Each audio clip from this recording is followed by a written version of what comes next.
Mason lifts a blue-tagged key outside the glass, grinning like he owns our tomorrow. Ava locks her fingers around mine and Ruth's letter whispers, "Turn the sign to open. We have one night, one door, and men closing in. Open it now, or lose everything she left." Before we dive in, make sure to hit subscribe, tap like, and share this video. The more voices we reach, the louder these stories become. And drop your city in the comments. Let's see where love finds us. Rain was falling in that stubborn way it does when the city is tired, thin threads stitching the streetlights to the sidewalk. I shifted the warm weight of a takeout box from one hand to the other and tucked my chin deeper into my hoodie. The place on the corner, Eddie's, had loaded me up like they always did after a long shift. Fried catfish, collards, cornbread that tasted like summer. I'd already eaten more than I should. What was left would make a decent midnight snack. "Excuse me," a voice said, careful and soft, like it didn't want to break anything that hadn't already been broken. "Could I have your leftovers?" I turned. She stood under the awning, rain dueling on her lashes. Even hunched inside an oversized denim jacket, she was thick and curvy, all soft lines and strong hips, the kind of body that insisted on being seen even when everything else about her asked not to be. Skin pale under streetlight, hair a tangle of wet blonde curls escaping a knit beanie, mouth chapped, eyes the clear grey of a winter sky. A grocery cart was parked a few feet away with a blanket neatly folded on top, careful like a ritual. "Just the leftovers," she added quickly. "I don't need money. I just, what you don't want." I don't know why it made my chest ache, the way she asked permission to exist. I glanced down at the box. "You'll eat better hot," I said, surprising myself. "Come inside with me." Her gaze flicked to the door like it might bite. "They don't like me in places. They like my money," I said. "Stay close." Inside, the bell clanged, and a warm wave of grease and laughter hit us. The Friday game played low on a TV hung crooked above the counter. Steam curled from the buffet. I felt her hesitate behind me. People noticed. People always notice. But I kept moving, because sometimes you've got to be the first door that doesn't close. "2 plates," I told Eddie, who lifted his chin in a way that could mean anything but handed me a tray. I piled hers first and didn't skimp. Extra fish, extra collards, mac and cheese, a wedge of sweet potato pie, because the world owed her something sweet. I grabbed a soda and a water she could keep for later. When I turned, she was standing small, like she'd learned to take up as little room as possible. I nodded at an empty booth near the window. "What's your name?" I asked after we slid in, water drumming the glass at our backs. She picked up the fork like it might be stolen from her. "Depends who's asking." "Jalen," I said. "I'm nobody important." That made her smile, a quick flash that transformed her face. She had one of those smiles you could fall into. "Ava," she said finally, though it sounded like a name she'd borrowed. "Eat, Ava." She took a cautious bite, then another, and the third was quick enough to burn her tongue. She made this tiny sound, half laugh, half gasp, and I had to look away because it felt too intimate to watch someone come back to themselves.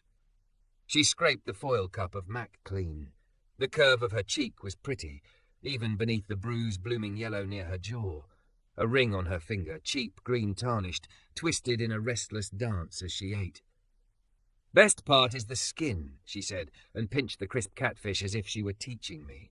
People throw the best parts away when they're embarrassed to want them. She eyed the cornbread like it held a secret. My grandma used to crumble this into pinto beans, made the beans taste like a promise. The word grandma knotted something in me. Mine had been the neighborhood's soft place to land, the woman with extra plates and unlimited patience. She'd died a year ago, and sometimes I still felt like my map was missing north. "You from around here?" I asked. Ava shrugged. "From a lot of places, from none. What matters is tonight." I nodded. She ate like a tide coming in, slow then sudden, gods of hunger appeased and not yet satisfied. People looked. I let them. When the waitress came by, she gave me that "you sure" look, and I gave her the one that said I was sure. The TV murmured about a storm pushing up from the coast. My phone buzzed with a text I didn't read. Outside, the rain pulled the night tighter. "Thank you," Ava said at last, arranging the fork on the tray like a peace offering. "Most folks hold their leftovers like I asked for a piece of them." "You didn't ask for a piece of me," I said. "You asked for what I should have given anyway." She studied me then, grey eyes steady. "You always like this, Jalen? Feeding strays?" The word didn't sting, not from her. "Only on Fridays," I said, and she laughed again. The sound cracked open, something warm in the booth between us. The manager wandered over, his hands in his pockets like he kept rules there. He didn't look at Ava when he spoke, he looked at me. "Everything okay?" "Everything's fine," I said. He cleared his throat. "Just, we got a policy." "About people eating?" I asked. "About loitering," he said. "About situations." Ava touched my sleeve under the table, a feather-light warning. She'd learned when not to cost anyone more than she was worth. I hated that calculus, hated that she knew the numbers by heart. "She's not loitering," I said. "She's having dinner. I paid." A muscle jumped in his jaw. He turned to Ava like he'd only just noticed she was a person. "You causing trouble?" She shook her head, curls damp and wild. "No, sir. I'm gone in a minute." "Take your minute," I said before he could answer for her. He waited a beat, maybe measuring what kind of man I was, then he walked away. The waitress shot me a thumbs up behind his back. The game on the TV cut to a commercial with perfect families and daylight that didn't look like ours. "Sorry," Ava said. "I don't want to get you banned from your spot." "It's not my spot," I said. "It's just a place with food." She traced a finger around a ring of condensation. "Places with food are churches when you're starving." We sat quiet, the kind of quiet that fills rather than empties. Up close you could see she'd taken care with what she had. Her nails were trimmed clean. The edges of her beanie had been mended with small, even stitches. A tiny tattoo peeked from her collarbone, just a line of blue, like a bird's feather or a river's first thought. She caught me looking and tucked the collar up. "You ever think about how fast life tilts?" she asked. "One minute it's Tuesday and you're folding laundry. Next minute the floor's gone and you're falling and folks act like you learned to fly on the way down." I could have told her I knew something about falling. The slow kind, the kind that looks like a choice when it's really a slope you didn't see coming. Instead I said, "Yeah." She watched my face as if the "yeah" carried a map. Then she reached for her cart, rusted wheels squealing, and rummaged under the blanket. When she turned back, her hands were shaking in just the fingers, like a tremor with manners. "I didn't ask you for your leftovers," she said, voice gone careful again. "I asked if I could carry the part you didn't need." "I don't need any of it," I said. "I wanted you to eat." "Then I owe you something better than thanks." She slid a worn photograph across the table. The edges were soft with handling. The image faded to a memory's palette. My breath forgot itself. A boy stared out, 7 or 8, gap-toothed grin denting his cheeks. He wore a blue cap with a stitched bird and leaned into an older woman whose arm wrapped him like an answer. The woman's eyes were fierce and tender both. On the back, in a looping hand I knew like a lullaby, was written, "For my Jay, so you always know where home is. Ruth." I wasn't in Eddie's anymore. I was back on a porch in summer light, a radio playing Sam Cooke, my grandmother's laugh a bell. "Where did you get this?" My voice was sand. Ava's grey eyes were steady, the storm outside reflected there. "It was in a coat," she said.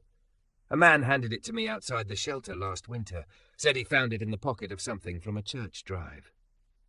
"That's my grandmother," I said. "She knew how to feed people," Ava whispered. "Her name was Ruth?" My throat closed around the word. "Was." Ava nodded like she'd expected that answer all along. She pushed the photo back into my frozen hands. Up close, I could see the tiny scar slicing the bow of her lip, the flecks of blue in her grey irises, the way hunger had tried to erase her and failed. "I kept it," she said, "because the kid looked happy, because the woman looked like the kind of safe that doesn't run." "Why give it to me now?" I asked. She glanced toward the door, rain threads stitching the dark beyond. When she looked back, something like resolve settled on her face. "Because I think I've been looking for you," she said, "and because what happens next isn't about leftovers at all." Outside, the thunder rolled low over the city, the sign above Eddie's flickering like a heartbeat. Ava's fingers tightened around the edge of the table. "Jalen," she said, voice barely more than breath, "I need your help, and if I'm right, you need mine." I didn't realize I was holding the photograph like it might fly away until my knuckles ached. Ava watched me with those winter-grey eyes, rain threading the window behind her like a loom, weaving us into something neither of us had planned. "What do you mean you've been looking for me?" I asked, careful, the way you hold a glass with a crack in it. Ava's fingers toyed with the cheap ring, turning it, releasing it, like she was unwinding a thought. "Not you by name," she said. "Just the boy in the picture. The one who looked like he'd never doubt the ground was there." "My grandmother kept that photo in her purse," I whispered. "She said if she ever forgot why she worked 2 jobs, she'd look at it and remember." Ava nodded like she'd known that once somewhere. "There was a coat drive outside Bethel House last winter," she said. "I took a wool coat that had seen too many Februaries. In the lining was a tear with a little envelope stuffed inside. Your photo, and a letter, and a key on a blue tag with the number 117. Ruth's handwriting was on the envelope," I said. "It wasn't. The memory of her slanted script was muscle deep. It said, 'For my J, when the right hands find you.'" Ava swallowed. "I don't steal, Jalen. I don't keep what's not mine. So I've been showing that picture to people at the church, the soup line, the clinic, seeing if anyone knew the boy. People mostly don't see past the cart." Her mouth quirked. "But a librarian recognized Eddie's sign in the background. Said if the boy grew up near here, someone at Eddie's might know." "You came here on purpose." "I came here with hope," she said, like correcting a map. "And because I can't do this alone anymore." "Do what?" She glanced toward the door, shoulders tightening under the denim. "Can we talk outside? I don't want to make more enemies than I already have." We stepped into the rain's hush. The neon E flickered and hummed above us. She pulled her beanie low, curls spilling anyway, hips swaying with that unself-conscious strength even when everything else about her was an apology. Her cart waited like a loyal dog, blanket folded neat. "Where's the key now?" I asked. "In the only bank I trust," she said, tapping her beanie. "But the letter said the key opens a storage unit over on Harlow, Unit 117. Ruth wrote that if anything happened to her before she could tell you, you should go there. She said, 'Turn the sign to open, baby. It's time.'" The words hit so clean and true I had to sit down on the curb. Ava stood over me, rain dotting her lashes, letting me catch my breath without filling the silence with pity. A bus sighed to a stop across the street and pulled away without anyone getting on. My phone buzzed again. I turned it face down in my pocket. "You could have sold this," I said. "Pawned the ring, the key, the picture as a bundle of someone else's life." A ghost smile touched her mouth. "Some people collect snow globes," she said. "I collect promises that might still be kept." Something in my chest unclenched at that, like a fist reopening. "Okay," I said, standing. "Let's go see what she left me." Ava exhaled a small, shaky sound, then squared herself. "I have to bring the cart," she said. "It's got everything I own." "I've got a car," I told her. "We'll put it in the trunk, or I'll tie it to the roof. I'm not letting you push your whole life through this weather." She looked like she wanted to argue. Then she didn't. Letting someone help is a skill you forget when help always comes with a hook. The Corolla was 3 blocks over, under a streetlight, throwing down a cone of gold. We wrestled the cart's contents into my trunk. Blanket, a plastic bag of clothes folded with a precision that made my throat tight, a Tupperware container full of buttons, 2 dog-eared paperbacks, a small tin with a comb and a stub of lipstick the colour of summer strawberries. The cart itself wouldn't fit, so I chained it to the post and slid the lock through with a click that sounded like a promise to come back. We drove with the wipers beating time and the city smeared behind water. Ava sat angled toward the window, like she was saving me from the weight of her presence. When we idled at a light, she spoke so quietly I almost missed it. "I was engaged once," she said, twisting the ring. "He liked that I was soft. He didn't like that I had a voice. I left when the voice decided to live." She flicked her eyes at me. "If that scares you, say so, and I'll find another car." "It doesn't scare me," I said. "It sounds like you chose yourself. That's the bravest thing." The light changed. A taxi blared. We went. Harlow Storage squatted at the edge of the river, a long, low building painted the colour of damp. The lettering on the fence promised security in flaking red. A night attendant blinked up from a tiny TV as we walked in, eyes skimming me, snagging on Ava, sliding away the way people look at a thing they don't want to see. I signed for a temporary access badge.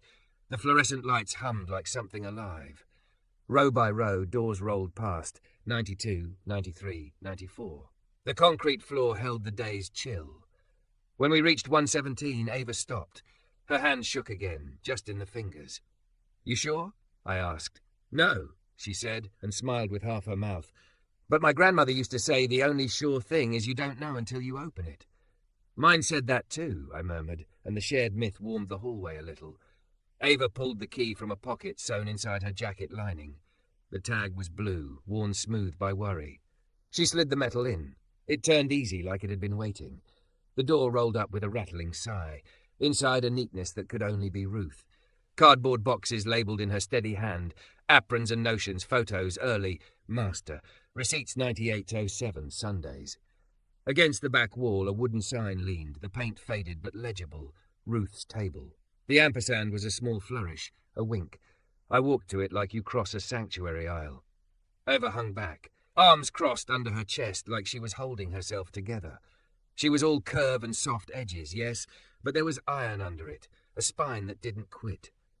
Seeing her there in that fluorescent light, I hated everyone who had treated her body as a permission slip to use her. "Come in," I said, and held out my hand. She hesitated, then took it. Her palm was warm, calloused in places. It fit like something custom-made. On top of the recipes, box lay a manila envelope with my name in Ruth's slanted blue. The sight undid me. I sat on the concrete, cross-legged like a kid, and slid a finger under the flap. Inside were index cards that smelled like vanilla and grease, the armour of our family, catfish batter, collards with a splash of vinegar and a secret prayer, cornbread promise. Under the cards, a letter. "Baby, if this reaches you a different way than I planned, forgive me. Life is a good soup, but it doesn't always simmer the way you expect. You've got my stubborn and your mama's heart. You've also got a gift, whether you see it yet or not. People eat better near you. You make air where other folks can breathe. The sign in here is your granddaddy's. We dreamed of a place where no one to ask permission to sit down. I didn't get to it while my knees were good. Maybe you will. If not, burn this letter when you're done and tell yourself I'm proud anyway. There's a small fund at Whitman Credit Union under table light. It ain't much, but it's seed. Don't plant it if you're tired. Plant it if you're ready. Turn the sign to open. Ruth." My vision blurred, lines slicking into each other. Ava crouched beside me, shoulder brushing mine. "She had a way of writing like you'd already survived the hard part," she whispered. "You read it," I said without heat. It didn't feel like a trespass. It felt like she'd been carrying a lantern down a hallway I didn't know I'd have to walk. "I read it to remember how grace sounds," she said. We opened the other boxes. Photographs spilled out. Family reunions in church basements, tinfoil trays and laughter. My mother in a polka dot dress I remembered tugging at my infant fingers with. My grandfather in a white apron, flour smeared like a blessing on his cheek. There were restaurant supply catalogues dog-eared to mixers and stools. A ledger with entries in tiny neat lines. Sugar, bags 5. Oil, gallons 2. Cash in jar under sink. Do not touch. J. And under the ledger, a receipt slip for a P.O. box and a second key on a red tag. Ava lifted it, brow furrowing. "Jalen," she said, "there's more." Footsteps sounded in the corridor, heavy, unhurried. The hairs rose on my arms. Ava's fingers found my sleeve again, that feather-light warning. Shadows moved before faces. The night attendant's voice filtered down the hall, thin. "Told you you can't! Hey!" The steps stopped right outside our unit. A man's silhouette blocked the light, broad-shouldered, a cap pulled low. Another figure hovered behind him, lean and restless. The big one's voice rolled in, bored and dangerous. "Good evening," he said, like the words were a joke. "Heard someone popped 117. Been a lot of interest in that one lately." Ava's breath hitched. Her body, all softness a moment ago, turned to wire beside me. She didn't flinch, didn't fold, but the ring on her finger stilled as if instinct said, "Be small." I stood, the letter in my hand, Ruth's words a drum in my chest. "Can we help you?" I asked, standing between them and the boxes. Ava's shoulder touched my back like a second spine. "Don't forget to subscribe for more intense cinematic love stories. Your click helps us make the next chapter." The big one's cap threw his eyes in shadow, which felt like a trick on purpose. The lean one's jaw never stopped working, some chewed-up rhythm that said he was more nerves than plan. Fluorescence hummed above us, and the rolled-up door rattled against my palm like it wanted another decision out of me. Depends what you're helping us with, I said, not moving. Storage unit etiquette? We're good.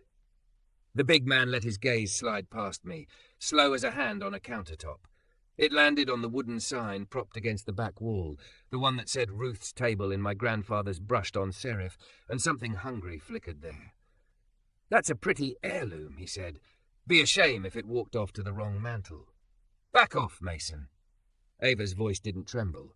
It bent the air. He tilted his head, amused the way people get when their dog learns a new trick. Evening, Ava. You find yourself a new charity? She stepped up beside me, denim jacket pulling across her shoulders, hips set like ballast. That body people thought meant easy. She weaponized it into presence, nothing soft about the spine running through it. You don't own me, she said. Not my roots, not my name, not the air that leaves my mouth.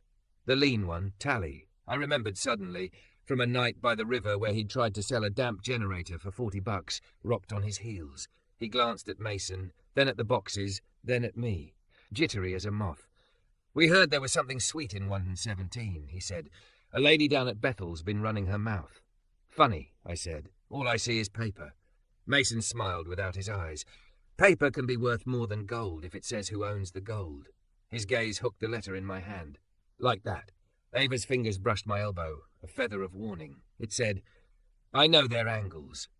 It said, pick the exit before they do. What is it you think is in here? I asked, buying seconds. Some antique you can fence? A windfall in the walls? Mason shrugged, casual. People put their lives in boxes. Sometimes you get lucky and the life fits in your pocket. He took a step in. I didn't move. Behind him, the night attendant's voice trailed off, followed by his retreating composure. We were on our own in a lit cave, my grandmother's handwriting sitting open on my knee like a beacon I could not afford to make obvious. Ava turned her face just enough that only I saw her eyes. Grey, steady, years of surviving narrowing into a point. Trust me, she mouthed. Then she did something reckless and precise. She laughed. It was soft and mean and intimate, like she'd been made for smoky rooms and side doors. She planted one hand on her hip, the curve of her body drawing Mason's gaze the way a magnet lifts a nail. You still running that ragged crew out by the train yard, she said, sweet as a knife. You still sending Tally to do a man's work? Tally bristled, all twitch and apology. Mason shot him a look that pinned him to the concrete, then took another slow step forward, mouth curving. You always did have a mouth. And you always mistook it for an invitation, she said. Some of us learned. Did you? It bought me what I needed. I crouched, made a show of fussing with the nearest box. Receipts, 98. 07, and slid the red-tagged key that had been tucked beneath the ledger into my shoe. The metal went cold against my arch. Okay, Mason said, false patient. Here's how this goes. You hand me the envelope you're cuddling, lover boy. I'll look. If it's nothing, I'll let you go on playing house. If it's something, we'll make it worth your time. You don't have enough money to make Ruth cheap, I said, standing. My voice sounded like it came from someone taller. He chuckled. Ruth is dead. The living take what's left. Ava moved, so fast it looked like an accident. She caught the bottom lip of the roll-up door with her sneaker, kicked it down with a rattle and a clang. It slammed like thunder, right onto Mason's fingers where they'd curled around the track. He cursed, wide and ugly, jerking back. Tally yelped like a kid and hopped away. I grabbed the letter and the box with the recipes and the sign most of all, and swung them toward the door. Ava snatched the ledger, the manila envelope marked photos, early, and the slit-open folder with the credit union note poking out. We slid under the half-closed door on a wash of adrenaline and fluorescent shadow. Mason shouted something that echoed like a dark prayer. The corridor swallowed us. We ran. The hum of the lights turned into a siren in my blood. Somewhere behind, feet pounded. The access badge in my pocket banged my thigh. Ava's breath stayed surprisingly even. Mine sounded like I had swallowed the river. At the exit keypad, my fingers fumbled, then found the right buttons. The latch thunked. Night air smacked us wet and sane. We sprinted across the lot into the Corolla, dumping Ruth's boxes onto the back seat in a flurry of vanilla and old paper. The sign slid across the upholstery and clapped against the far door like a heartbeat. Seatbelt, I said, ridiculous, and she clicked it on without arguing. We peeled out under the sagging security sign. In the rear view, figures spilled through the door. Tally waved a hand that might have been a threat. Mason shook his throbbing hand and looked like he could wait all night, like patience had edges. "Where?" I asked, turning left because left felt like motion. Ava went still. "Not scared calculating. You got the red key?" "In my shoe," I said. "Post office then," she said. "River Branch. Lobby's open late." We didn't talk much between stoplights. The city blurred into slick smears, the wipers beating a pace my heart tried to copy. Once, at a red, she reached over and straightened the sign where the corner dug into my seat, the tenderness of it undoing me because it was the tenderness she'd learned to ration. "You okay?" I asked. She rolled her wrist, knuckles white around the ledger. "Okay is a word for mornings," she said. "We're between." The River Branch had that liminal hum of places no one thinks about until they need them. The main bank was dark. The PO lobby glowed behind glass, a fishbowl of brushed steel and dull carpet. We slipped in, footsteps loud against the quiet. "Which box?" I asked. Ava tipped her chin at the red tag. Under the scuff, a number had been written in Ruth's slant, 341. We found 341 in the third column. I took the key from my shoe and my foot woke and hollered. The lock turned. The box slid out with the sticky reluctance of old things. Inside was not the pot of gold Mason had dreamed. It was better. There were letters tied with baker's twine and a thin black notebook and a folded sheaf of legal-sized paper with crisp edges. On top a note, the only one not addressed to Jay, written instead in the same slanted blue, "To the one who brings my boy where I cannot, thank you." Ava's hand hovered, then landed, soft as prayer. She read it once, then again, like she didn't trust Grace on the first taste. When she looked up at me, her grey eyes were glassy and fierce. "She knew it wouldn't be you opening this alone. Ruth always did her math in people," I said. We untied the twine. The letters inside were addressed to Jay. Years of them, undelivered because time is mean. Ruth wrote about dreams stitched into daylight, about a little storefront she almost leased on Greeley, and river slow afternoons when she and my grandfather drew floor plans on napkins. She wrote about a fund at Whitman Credit Union, table light, that she'd fed with tips and the extra dollar people pressed into her palm when they thought she wouldn't notice. She wrote about a city that always wanted to be kinder and the ways she had learned to make it so. The legal papers were sharper, a lapsed lease for 117 Greeley with a handwritten addendum from the landlord. "Call if you ever want to try again, Ruth." There was a more recent note stapled to it, dated 6 months ago, just after she died. Courtesy to family, given Ruth's years feeding my mother. "If Jalen calls by Friday the 10th, I'll honour her rate and back door keys still in the meter box. After that, it goes to the guy with cash in hand." I checked my phone. Thursday, October 9th. Ava exhaled like someone had punched the breath out of her soul. "That's tomorrow," she said. "Yeah." She flipped open the thin black notebook. It was a tally book. Dimes toward dollars, toward borrowed crockpots, toward a dream. Names were written under small amounts people had pressed on Ruth. Lydia, egg money, $3. Pastor C, 10 IOU forgiven. Anonymous, tall girl at shelter, $1.50. On the last page, in a different hand, a neat, careful hand I recognized now as Ava's, were 4 entries. Collards and cornbread at Eddie's. Dollars paid forward. Bus fare, dollars paid with hope. Photo safely kept, dollar. "Find Jay. You wrote in here," I said. She didn't blush. "When I found it at the church drive, I wrote what I owed and what I intended. I figured if I never found you, somebody would know I tried." A sound scratched at the glass behind us. Instinct shot through me like a live wire. I turned. Mason stood on the sidewalk, cap low, rain freckling his shoulders. He had his unbandaged hand pressed to the glass, fingers spanning 4 P.O. boxes like he could pry them all open at once. Tally hovered, thinner in this bright fishbowl light. Mason smiled when our eyes met. He tapped the glass right over the 341. "Jalen," Ava said, voice level. "You with me?" "Yes. We don't have a lot," she said. "We've got a night and a fund and a sign. We've got a ledger full of names who believed in a table big enough. And we've got men outside who want to turn that into something hungry." "I know," I said. She squared her shoulders, thick and curve and iron. The soft parts of her a defiance, not a weakness. "Then we do this fast and we do it like Ruth. We turn the sign to open. We make a light they can't unsee. Knuckles rapped the glass again. Mason's voice filtered through, faint but clear. "Tick-tock, chef boy," he said. "You can't live in a dream forever." Ava's fingers closed around mine, warm, calloused, exactly the right weight. We slid the letters back, took the legal sheaf and the notebook and the red tag key, left nothing that would tell a stranger how to get to us. I tucked the box back into 341 and locked it like sealing a spell. "Tomorrow," I said. "Tonight," she corrected. "We don't wait for morning to make a place like this." Sirens wailed somewhere far and then close. The lights in the lobby seemed to brighten like a held breath. Outside, Mason's mouth curved into something that didn't reach his eyes. His silhouette shifted, and I realized he wasn't tapping the glass anymore. He was holding up a spare blue-tagged key that looked exactly like ours. He wiggled it between two fingers, a taunt with edges. "Tell me you didn't make a copy," I whispered. Ava's jaw clenched and then set. "He didn't need to," she said. "He stole it off me last week, and I stole it back. And if he's got another, it means someone inside the church is selling what isn't theirs." We turned toward the door. Rain hit and hissed. The city smelled like metal and soda syrup and something holy on the edge of becoming. "Run or fight?" I asked. Ava squeezed my hand, eyes on the dark where the river bent. "Build," she said, "and make them come to our table."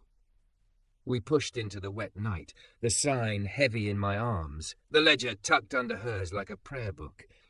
The sirens drawing a line toward us, and the tomorrow waiting at the end of it. We didn't run. We didn't fight. We built.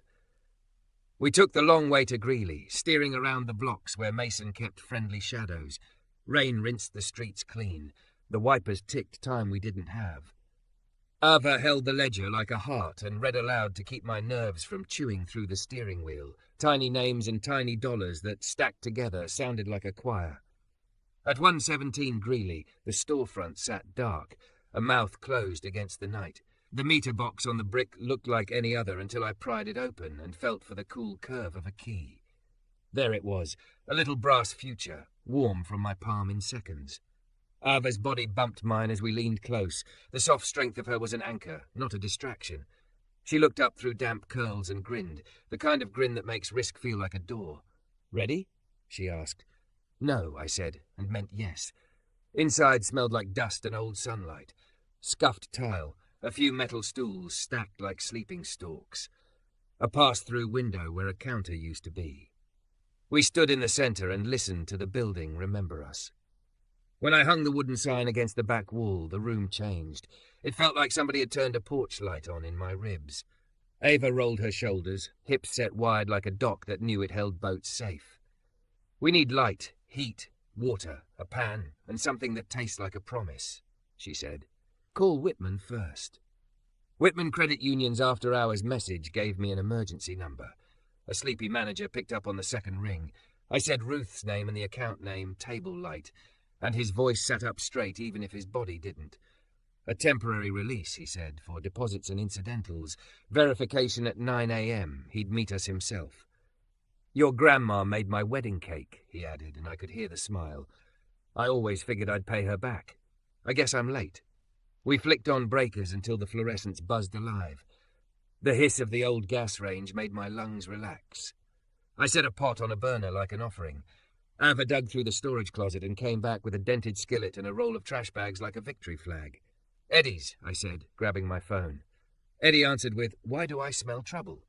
"Not trouble," I said. "A kitchen. I need collards, catfish, cornmeal, oil, onions, and pie if you've got it." "Now! Now!" He cussed like a blessing. "I'll send Marco with a crate. You owe me 3 stories and a free meal for my mama." By the time Marco's van grumbled up, the rain had softened to a silver mist. We hauled boxes inside. The librarian who'd steered Ava to Eddie's showed up with dish soap and extra rags. The waitress from Eddie's arrived with rubber gloves and a playlist on her phone. Pastor C knocked with a sack of donated bowls and said, "My mother would haunt me if I didn't come." Ava took command like she'd been born there. "Buckets and hot water," she said to the waitress. "Windows first, then floors. Pastor, you're on table legs. If it wobbles, shim it." Jalen with me. We washed tile until our knuckles wrinkled. We scrubbed grease from places grease should never meet. We laughed at nothing because the air in the room was laughing. We were a midnight shipyard, hammering a hull into being while the tide rose.